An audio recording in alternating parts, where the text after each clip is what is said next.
chers compatriotes.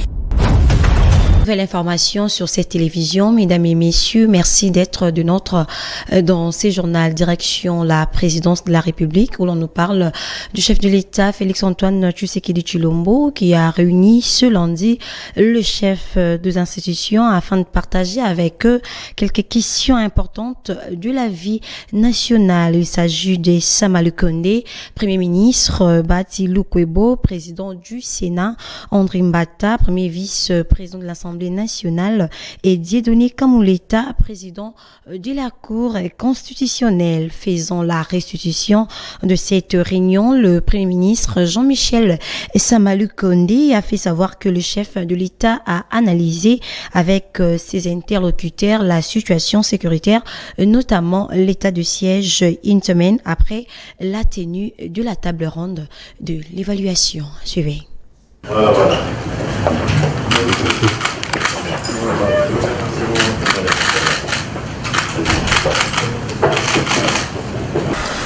Il a plu ce matin à son Excellence Monsieur le Président de la République de convoquer ce cadre informel qui se dit cadre interinstitutionnel où le Président a le loisir de consulter en fait les institutions sur les questions importantes de la nation. Aujourd'hui, il s'est agi principalement des questions sécuritaires parce que ça reste la priorité des priorités au niveau du pays. Ce sont des questions qui lui sont chères et une évaluation un peu des processus dans lesquels nous sommes engagés, tant celui du processus de paix de Nairobi que les engagements que nous avons avec la vérification de Luanda, mais tout ceci bien sûr avec les interactions avec les différentes communautés dans lesquelles nous sommes, notamment l'EAC, la SADC, mais finalement l'Union africaine elle-même. Et cette question, comme vous le savez, est intimement liée à la question de l'état de siège, qui a d'ailleurs été discutée récemment en termes d'évaluation par cette table ronde qui avait été ouverte par lui le lundi 14 août, ce qui s'est achevé le 16. Et donc aussi une revue par rapport à cette question-là de l'état de siège, mais bien entendu aussi le processus électoral, car comme vous le savez, nous sommes engagés dans ce processus qui doit aboutir d'ici le 20 décembre à ces organisations générales, tant au niveau présidentiel, législatif national, provincial et communal. Et donc c'était important qu'on aborde un peu ces sujets importants. Nous l'avons fait de manière à ce que des orientations précises nous soient données pour maintenir les caps, en tout cas des engagements que nous avons par rapport à ces différentes questions. Donc c'était des échanges très fructueux et nous avons reçu de la part du président de la République de rester mobilisé sur ces attentes, en tout cas de la population, du point de vue tant de la question sécuritaire, de l'écoute que nous avons eue de la population de l'Est, particulièrement celle des provinces de l'Ituri et du Nord Kivu, et de toute la population en général, en rapport aussi avec ce processus électoral qui est actuellement en cours.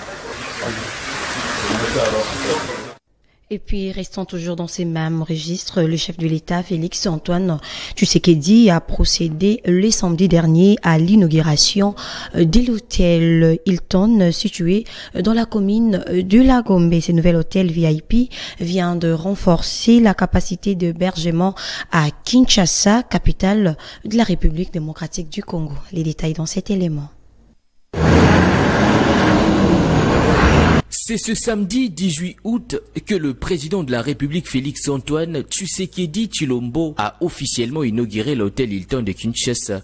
Cet hôtel qui dispose 178 chambres, dont 11 salles, des réunions, des restaurants et 3 bars, répond aux normes internationales. Devant quelques membres du gouvernement, Félix Tshisekedi a procédé à la coupure du ruban symbolique et au dévoilement de la plaque d'immatriculation.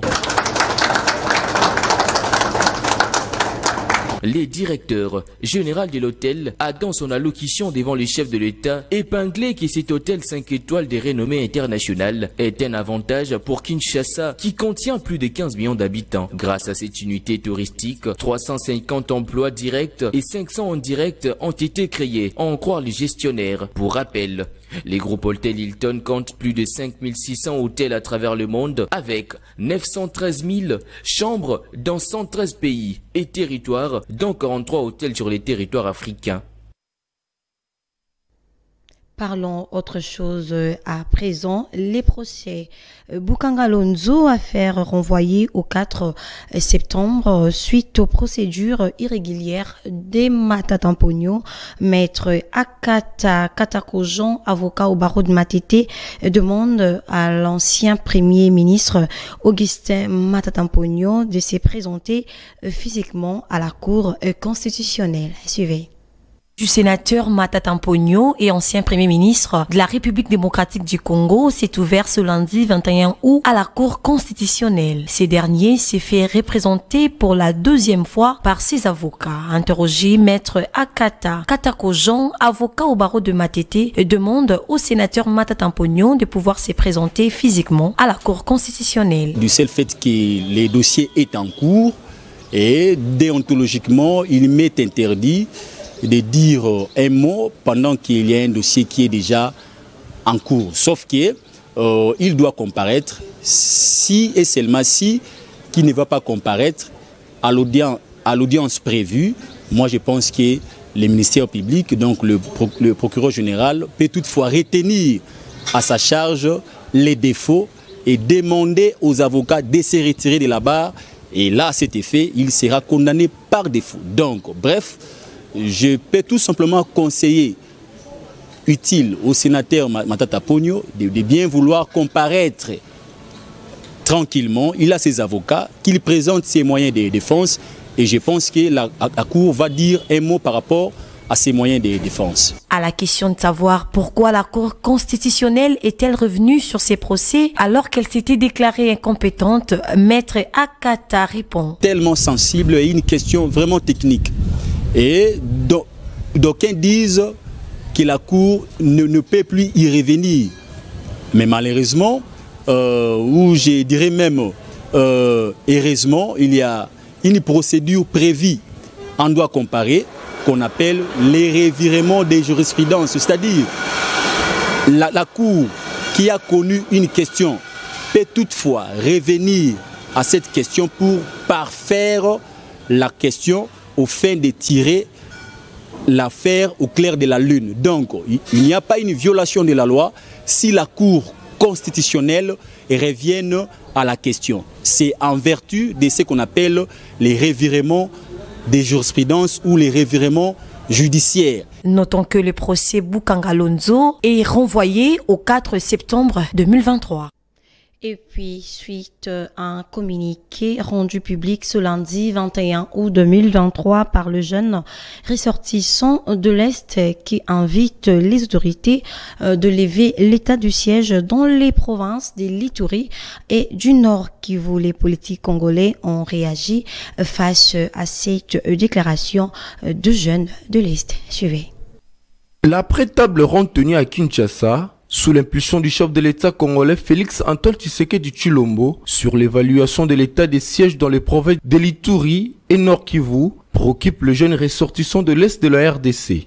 Cette jeunesse de l'Ituri et de Nord Kivu invite les autorités de la République de lever cette mesure et de restaurer le pouvoir civil car l'état de siège n'a pas porté de fruits. Interrogé, Manir Stienda, porte-parole du gouvernement en place, porte-parole du pouvoir en place, apaise les esprits jusqu'à ce que le président Félix Antoine Tshisekedi Tshilombo va donner les résolutions ultimes de ses assises. Parce que ça fait plus d'une année qu'elle vit dans une situation d'exception où les libertés et droits fondamentaux des citoyens sont restreints parce que nous sommes sous l'égide d'un gouvernement militaire et donc c'est tout à fait normal que la population exprime les sentiments de pouvoir revivre le climat normal de gestion. Mais attention, nous devons regarder l'aspect sécuritaire.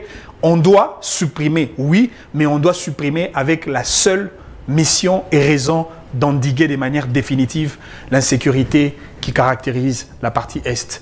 Par ailleurs, Maître Claude Ngoma, porte-parole de Nouvel Élan, se questionne sur les objectifs assignés à cet état de siège et appelle le président de la République démocratique du Congo de venir de lever cette mesure. La levée ou soit le maintien ou la réqualification, moi je pense que nous devons d'abord interroger les objectifs assignés à cet état de siège. Est-ce que les objectifs renseignés dans l'ordonnance qui a décrété l'état de siège a été atteint? Non.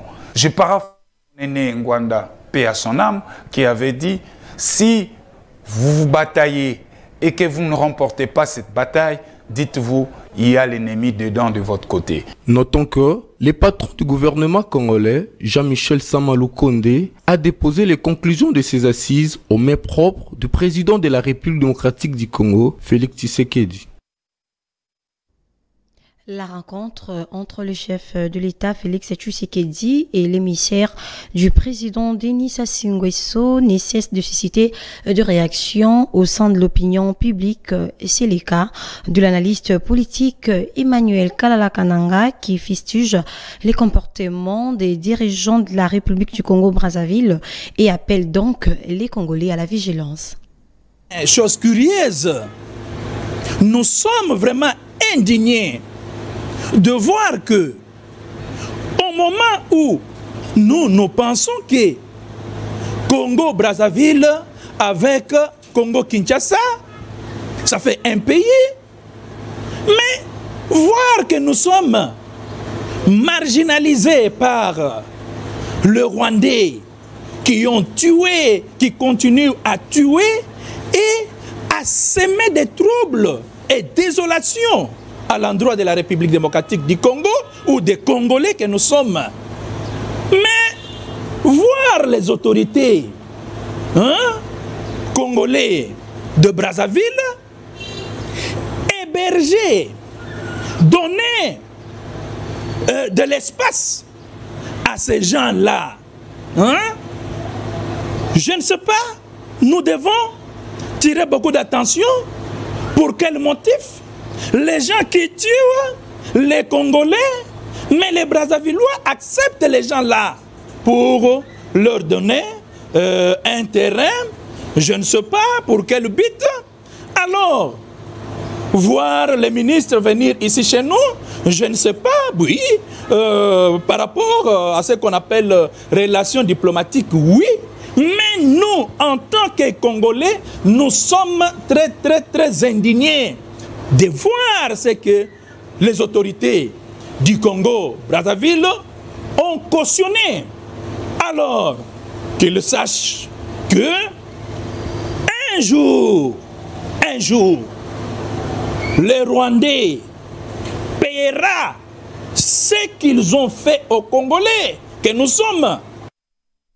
Parlons autre chose à présent. Les présidents de l'ASBEL Action FATU 2023, Patrick Onoya, a participé le week-end dernier à la conférence sur l'économie numérique placée sous le thème l'entrepreneuriat numérique, opportunité de création et de la classe moyenne en RDC. Cette activité a été organisée par la délégation facultaire de la faculté des sciences économiques et de gestion de l'UNIKIN. Était présent pour représenter cette télévision Rémi Mboui. Devant les étudiants de la faculté des sciences économiques et de gestion de l'UNIKIN, le stratège en investissement Patrick Onoya a proposé la création d'un pôle numérique dans le but de capitaliser la création d'une classe moyenne. Nous avons proposé qu'il puisse exister un pôle numérique. Le pôle numérique va pouvoir réunir tous les étudiants intéressés à entreprendre dans le numérique. Et pour cela, nous commencerons par un séminaire, n'est-ce pas, un séminaire beaucoup plus étendu qui permettra d'ouvrir les esprits des étudiants et ensuite il s'en suivra une réception des projets afin de pouvoir soutenir le développement des projets. Nous avons apprécié le fait que l'Université de Kinshasa entre dans la ligne maîtresse du chef de l'État, celle de créer une classe moyenne. Mais comment le faire? À travers le digital, sachant que le digital est un secteur qui permet d'entreprendre à moindre coût, n'est-ce pas? Et surtout de s'internationaliser parce que les statistiques montrent que le taux de pénétration d'Internet en République démocratique du Congo est de 17,6%, soit l'équivalent d'un peu plus de 27 millions de Congolais connectés sur Internet. Par contre, au niveau mondial, on compte de nos jours plus de 5 milliards de personnes connectées. Ceci veut dire qu'un Congolais peut développer son produit ici en République démocratique du Congo et bénéficier du grand marché. Patrick Onoya a par ailleurs souligné qu'entreprendre en ligne au Congo est un grand avantage dans le sens que c'est un secteur peu exploité en République démocratique du Congo. Ainsi, le président de l'ASBL Action Fachi 2023 a appelé les étudiants à s'élancer dans l'entrepreneuriat digital. Annoncé pour ce 4 septembre, la rentrée scolaire de l'année 2023-2024 devient un casse-tête pour les parents et les vendeurs qui s'y plaignent et lancent un cri d'alarme aux autorités compétentes de remédier la situation sociale du Congolais. Suivez. Jour de la rentrée scolaire sur toute l'étendue du territoire national, on remarque la faible motivation des parents. Ici, au grand marché de la ville-province de Kinshasa, sur ce, le vendeur de biens scolaires s'exprime. Il y a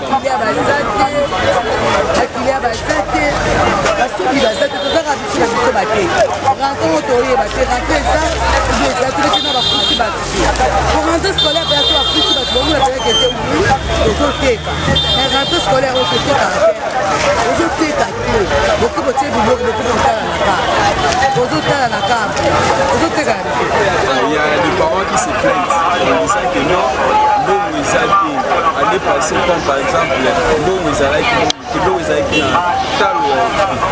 mais cette année, nous a fait main, nous a marché comme nous. Comme l'année passée, quand on vendait, il y avait une atmosphère d'ambiance,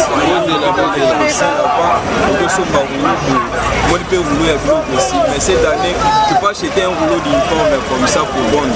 Un rouleau, ça peut amener les marchés. Buté de plusieurs difficultés financières, le parent des élèves évoque les impayements et demande au gouvernement congolais de remédier à la situation.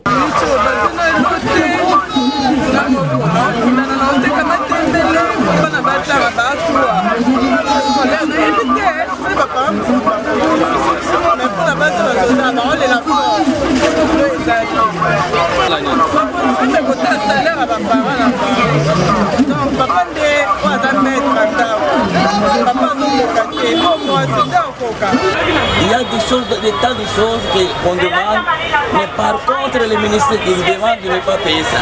Mais quand vous arrivez là-bas, donc on vous impose. Alors, est-ce que donc au niveau de nos ministères, il n'y a pas des inspecteurs, il n'y a pas des agents qui peuvent nous aider donc à contrôler, à vérifier si c'est que le ministre donc comme bien demande et ça s'est fait ou bien ça s'est fait comme il l'a dit. Notons que la rentrée scolaire aura lieu le lundi 4 septembre prochain sur toute l'étendue du territoire national de la RDC. Les caniveaux de l'avenue des Huileries dans la commune de Lingwala se trouvent dans un état d'insalubrité avancée. Les résidents de cette commune ont réagi face à cette situation à quelques semaines de la saison de pluie et demandent l'intervention des autorités étatiques. À quelques semaines de la saison de pluie, soit un mois en avant la dite saison, le constat est amer dans la commune de Lingwala. Les caniveaux bouchés, la saleté répandue tout au long de l'avenue des Huileries, et cela indispose la population de cette partie de la ville-province de Kinshasa. Interroger les habitants de cette contrée déplore l'absence de la culture d'assainissement dans la ville et demande aux autorités métropolitaines de trouver une solution adéquate avant la saison de pluie. Mais on a problème à tracer. Totikala ko sala ngote. Fallait tokende kuna na kan lufungule place oyo ba mai ezoleka kuna te eza débouché kuna. Fallait ba organiser ça longo. Mais ba vendre nyonso ba kei kuna basali po mai oyo esala nini ekiti. Mais toza déjà na moi oyo eza elanga. Mais tant to koma na ta yambuli. Tokotikala nde tokoteka te. Hein? Yango nde to sengi bango ke ba organiser ça longue spécial. Otoko sala po na mai oyo ekende. Tuma bango terrasse ça ne va pas. Bino mo bozomona tozoteka te. Mai ezokotela biso ti toza elanga. Mai ezokotela tina kata ba mesa. Bino mo bozomona tala ne tosimba basaki. Tozomema basaki ne tokanga kanga.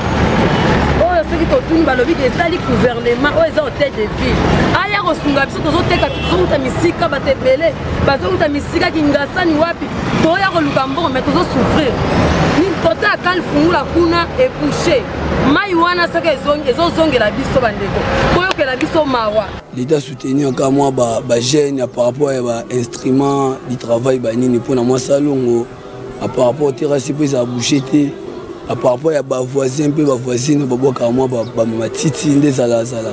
Signalons que les caniveaux de l'avenue des Huileries sont bouchés il y a de cela quelques...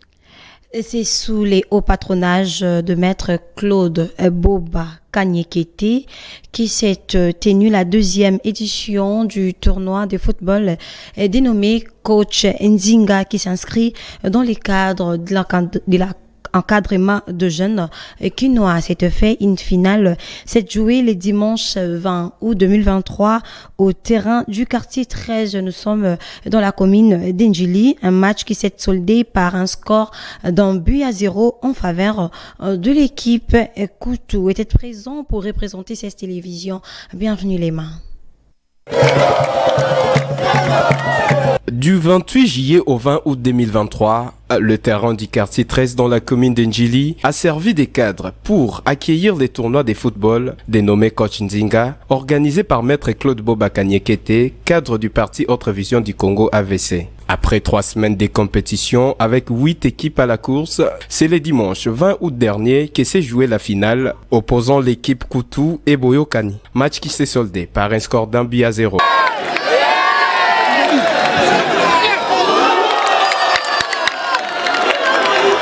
En bon père des familles, l'initiateur de ces tournois, maître Claude Boba Kanyekete, dresse un bilan satisfaisant du déroulement de ces tournois de football avant d'appeler les autres équipes déjà éliminées à se préparer pour la prochaine édition. Je suis très content de voir comment est-ce que le tournoi est arrivé à la fin, parce que nous avons commencé il y a quelques semaines.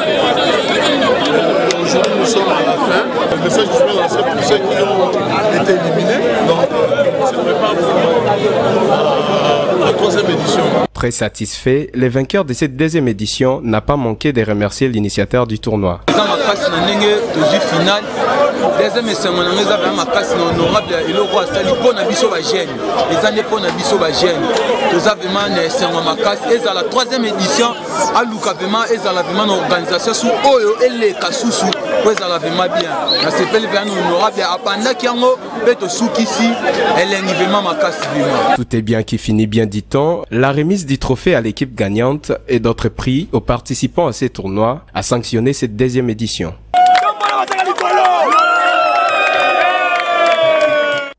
La Ligue de football de Kinshasa procède au test des conditions physiques pour les arbitres de sa juridiction.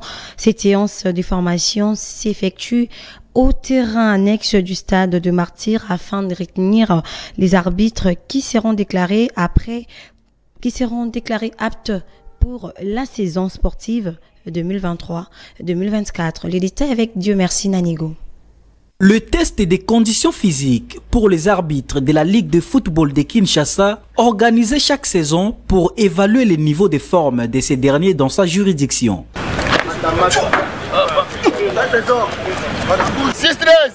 Une épreuve qui n'est pas du tout facile, explique Célestin Lengalenga, instructeur technique des arbitres de la Ligue de football de Kinshasa. Pour ce test ici, on est en train de faire le test d'une façon générale. Donc, on commence d'abord par le sprint de 40 mètres et vous devez passer 6 tours. Et dans les 40 mètres là, vous devez faire tout au plus 6 secondes. Tout au plus 6 secondes pour le passage de 40 mètres. Et puis vous allez passer au test d'endurance, le test est fractionné. Donc vous courez 25 et 75 mètres de vitesse et 50 mètres de marche. Et vous devez faire 10 tours du terrain. Présent au terrain annexe du stade des Martyrs, Arcel Vinzolo, l'un des membres de la Ligue de football de Kinshasa, s'est exprimé en ces termes. À chaque saison sportive, pour qu'un arbitre soit qualifié, c'est-à-dire pour qu'il soit autorisé à officier des rencontres officielles, faut qu'ils présentent ou qu'ils passent ce test physique FIFA.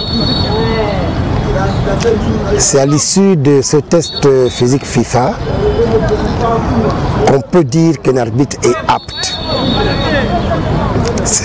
D'où l'obligation pour la Ligue de football de Kinshasa, comme pour toutes les autres entités sportives, d'organiser ce test physique FIFA au début de chaque saison sportive pour utiliser des officiels de match, à l'occurrence les arbitres, qui soient aptes et qui soient qualifiés. Condition sine qua non, comme je l'ai dit, pour officier les rencontres. Notons que la dernière séance de cette formation des arbitres aura lieu ce mercredi 23 août 2023 au terrain annexe du Stade des Martyrs et s'en suivra la publication des arbitres déclarés aptes pour la saison sportive 2023-2024. Mesdames et messieurs, à présent nous allons prendre la revue de presse.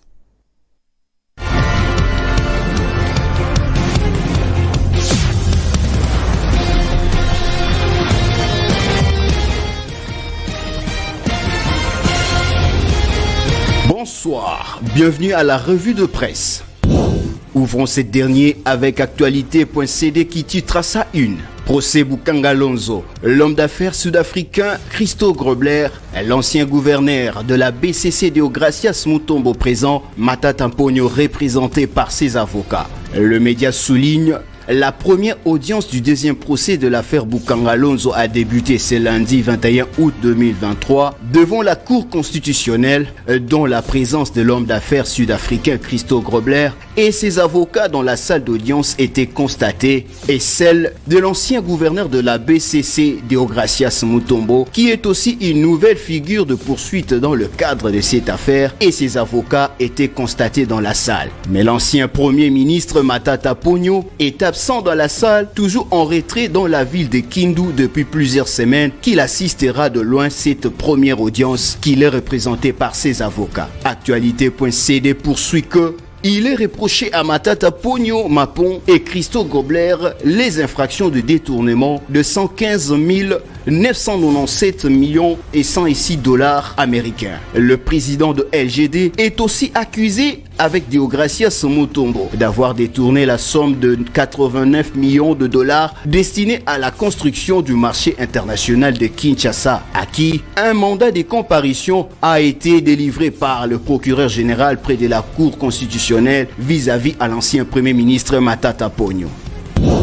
De l'autre côté, Mediacongo.net titre à sa une: Tshisekedi, candidat président de l'UNC, Vital Kamerhe, a démontré la grandeur d'esprit qu'il n'a pas la possession du pouvoir. En prélude des échéances électorales de décembre prochain en République démocratique du Congo, l'Union pour la nation congolaise UNC a entériné samedi 19 août 2023 lors de son mini-congrès la candidature de Félix Tshisekedi à l'élection présidentielle. Une décision saluée par les militantes et militants de cette formation politique qui indique que la voie est désormais tracée pour la coalition Cap pour le changement cache de travailler pour accorder un deuxième mandat à Félix Tshisekedi. Cette décision vient de surprendre l'espace politique de notre pays qui pour la plupart pensaient que la coalition cache n'existe plus.